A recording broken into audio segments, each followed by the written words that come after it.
The Eastern Han faded because no one knew when to stop taking. Liu Xiu rebuilt it because he knew when to stop giving orders. This is the story of the only emperor who won by doing less. But who is Liu Xiu? Not a general from a powerful family, not a prince raised in the palace, a farmer. His ancestor founded the Han Dynasty 200 years ago. But by the time Liu Xiu was born, the royal blood meant nothing. His family farmed, lived quietly, avoided attention. Then Wang Mang seized the throne, declared a new dynasty, promised utopia, delivered chaos. The countryside exploded. Rebels everywhere. Green Forest Army, red eyebrows, warlords, bandits. Liu Xiu did not want to fight. He wanted to survive. But survival in that moment required picking a side. So he joined his older brother's rebellion, reluctantly. Years later, when he was still a minor officer, he fought at Kunyang. His army, barely 20,000, exhausted, low on supplies. Wang Mang's army, over 400,000, fresh, confident. The numbers were impossible. Every tactical manual said retreat. Every advisor said negotiate. His own generals wanted to surrender. Liu Xiu looked at the map, then at the sky. A storm was coming. He did not retreat, he attacked. Not the main force. That would be suicide. He hit the supply lines, the rear units, the undefended flanks. In the confusion, the massive army turned on itself. Units could not communicate. Orders contradicted, panic spread. When the storm hit, it became chaos. Wang Mang's generals fled. The army collapsed. Liu Xiu won. Not through superior numbers. Through understanding that size is a weakness when you cannot control it. Kunyang made his name, proved he could fight and win impossible battles. But his brother was killed by allies who feared his rising power. Liu Xiu survived by staying quiet, enduring, waiting. Slowly, over 13 years, he built his own base, not through conquests, through alliances, through being patient when others were reckless. When he finally unified the realm, everyone expected the usual pattern: expansion, glory, monuments. Picture the moment he takes power. The war is over. The rebels are defeated. The throne is his. His generals expect rewards. His officials expect expansion. History expects glory. He gives them none of it. The generals gather. They lay maps on the table. Point north. The Xiongnu are weak. We can push them back to the desert. The south is fragmented. We can expand the borders. The army is experienced. The momentum is ours. This is how empires are built. One general looks directly at Liu Xiu. You proved at Kunyang that impossible victories are possible. Why stop now? The room waits. Every emperor before him would have said yes. Every history book says this is the moment. Liu Xiu looks at the maps, then at the generals. I proved impossible victories are possible when there is no choice, he says. Now there is a choice. He pauses. The people are exhausted. The land is drained. Another war, and we become Wang Mang.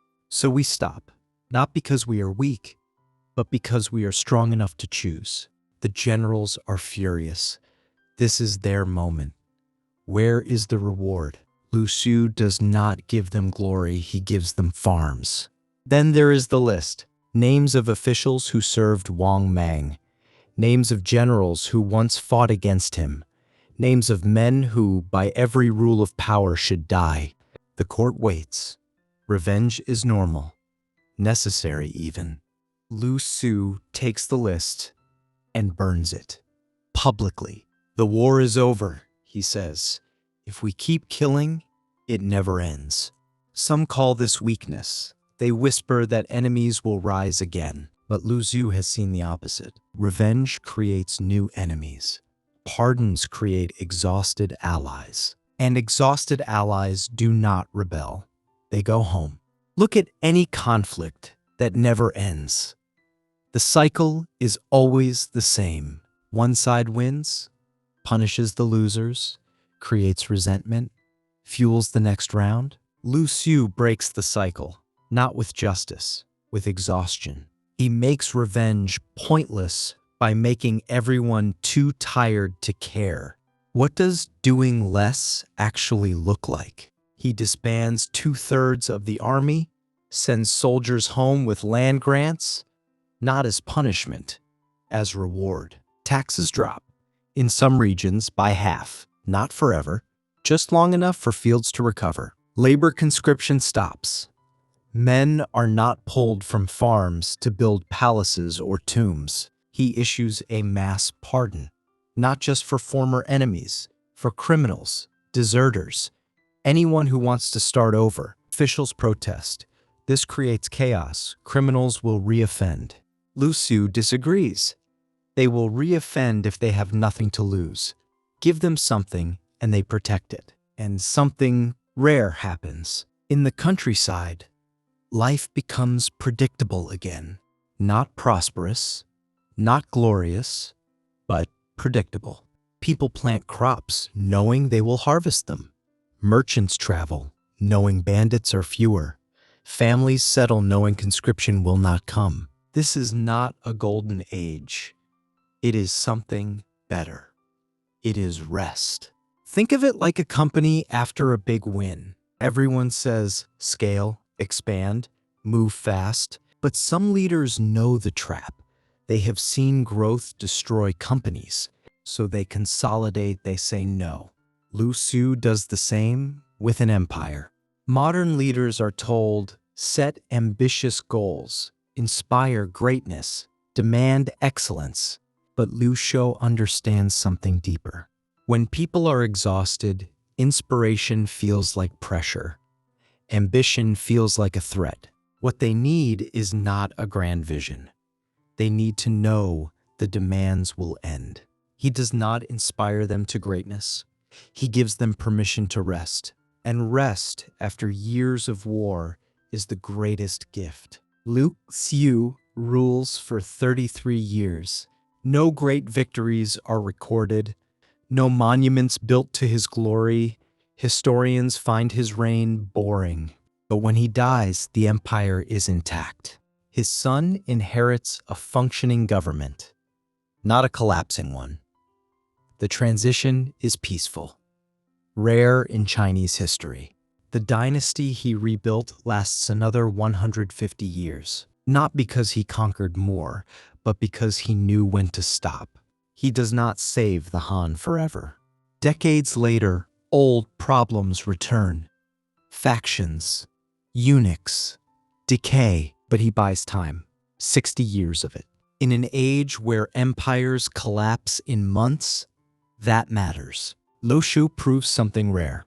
Power is not about how much you can take. It is about how much you can resist taking. Conquest is easy. Any fool with an army can expand. Restraint is hard. It requires saying no when everyone expects yes. The world remembers conquerors. Alexander, Napoleon, the emperors who never stopped. But they all burned out. Liu, to see, does not. Because sometimes, stopping is the only way to survive. The Eastern Han eventually falls. The cycle returns.